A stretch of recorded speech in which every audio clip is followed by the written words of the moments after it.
Hello student, good afternoon. How are you?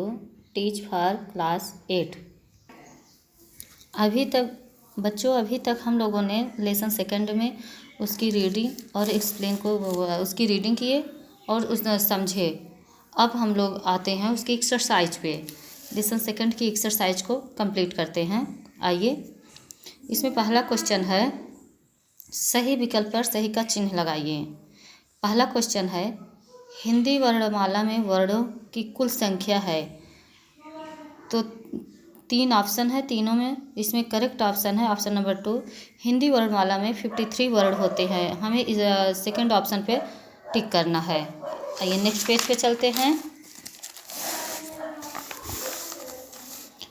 दूसरा question, इसमें वर्ण ल कहलाता है। ल वर्ड मतलब क्या कहलाता है? तो यह जो है पार्श्विक व्यंजन कहलाता है। इसलिए इसमें ऑप्शन नंबर 1 हमारा राइट आंसर होता है। तो ऑप्शन नंबर 1 में सही कर दीजिए। ग उत्क्षिप्त व्यंजन है। ड और ढ हमारा उत्क्षिप्त व्यंजन है, इसलिए ऑप्शन नंबर 2 हमारा राइट ऑप्शन है। घ कुछ व्यंजनों के अंत में एक खड़ी रेखा का प्रयोग किया जाता है, उसे क्या कहते हैं? उसे कहते हैं पाई। ऑप्शन नंबर 2 हमारा राइट आंसर है। बच्चों, अब हम लोग आते हैं क्वेश्चन नंबर 2 पे कि निम्नलिखित में अंतर स्पष्ट कीजिए। बच्चों, इसे कॉपी पे करना है। क्वेश्चन नंबर 2 को हमें कॉपी पे करना है, इनमें अंतर को दिखाना है। स्वर और व्यंजन, ये देखो कॉपी पे हमने राइट किया है, आपको भी इसी तरह से राइट करना है।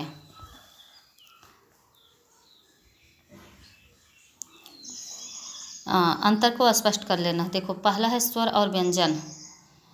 तो इसमें क्या देखो क्या है, जिन वर्णों का उच्चारण स्वतंत्र रूप से किया जाता है वह स्वर कहलाते हैं, तथा जिन वर्णों का उच्चारण स्वरों की सहायता से किया जाता है वह व्यंजन कहलाते हैं।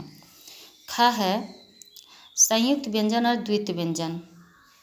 इन दोनों में अंतर को स्पष्ट करना है।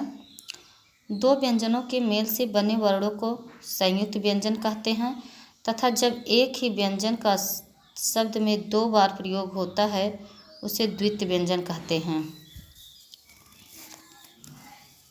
ग है वर्ण संयोग और वर्ण विच्छेद क्या है?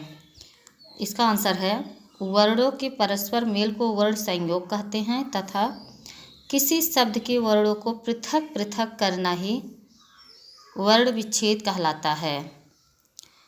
वीडियो को बीच में रोक के बच्चों इसे कॉपी पे राइट करने लेना तुम लोग। अब हम आते हैं अगले क्वेश्चन पे। क्वेश्चन नंबर 3, वर्णों को उनके सही भेद से सुमेल कीजिए। मतलब वो वर्णों को सुमेल करना है, मैचिंग करना है। देखो ओम प्लित स्वर है, आ ई उ री हास्य स्वर है, आ ई उ ए ओ अ दीर्घ स्वर है, य र ल व अंतस्थ व्यंजन है, स ह कहने का मतलब तीनों स और ह जो है ऊष्म व्यंजन है।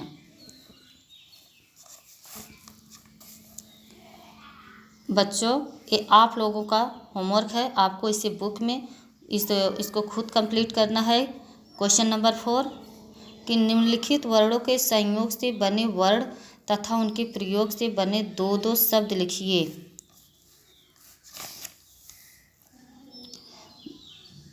देखो स प्लस र, ज प्लस य, ट प्लस र।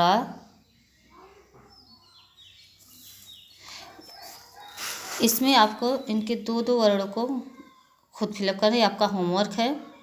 ये देखो बुक में आपको फिल करना है। फिर आता है हमारा क्वेश्चन, लास्ट क्वेश्चन हमारा है क्वेश्चन नंबर 5, क्वेश्चन आंसर। तो क्वेश्चन आंसर है बच्चों, ये देखो लेसन सेकंड का क्वेश्चन आंसर है। पहला क्वेश्चन है वर्ण की परिभाषा व उसके भेद लिखिए। तो उत्तर है भाषा की सबसे छोटी इकाई जिसके और खंड नहीं हो सकते वर्ण कहलाती है, वर्ण के दो भेद होते हैं, स्वर और व्यंजन। दूसरा क्वेश्चन इसमें है, हिंदी वर्णमाला में कुल कितने वर्ण होते हैं, बताइए। तो उत्तर है, हिंदी वर्णमाला में कुल 53 वर्ण होते हैं। प्रश्न 3, आगत वर्ण किन्हें कहते हैं, उदाहरण देकर स्पष्ट कीजिए। उत्तर, जो वर्ण अन्य भाषाओं से आकर हिंदी वर्ण में जुड़ गए हैं उन्हें आगत वर्ण कहते हैं, जैसे क, ख, ग, ज, फ, आ, द आदि।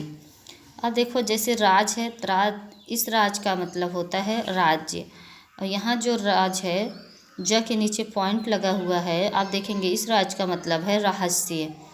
ऐसे देखो, काफ़ी, काफ़ी मतलब पर्याप्त होता है, एक कॉफ़ी का मतलब पेय पदार्थ होता है। फिर है क्वेश्चन नंबर 4, उत्क्षिप्त व्यंजनों को उदाहरण लिखिए। उत्तर, इन वर्णों के उच्चारण में जीभ उठकर झटके से नीचे गिरती हैं। ड तथा ढ उत्क्षिप्त व्यंजन कहते हैं। क्वेश्चन नंबर 5, अयोग वाह से आप क्या समझते हैं, स्पष्ट कीजिए।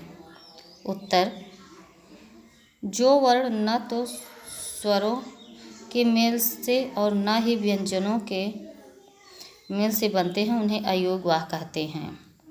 बच्चों, इस तरह हमारा लेसन सेकंड कंप्लीट होता है।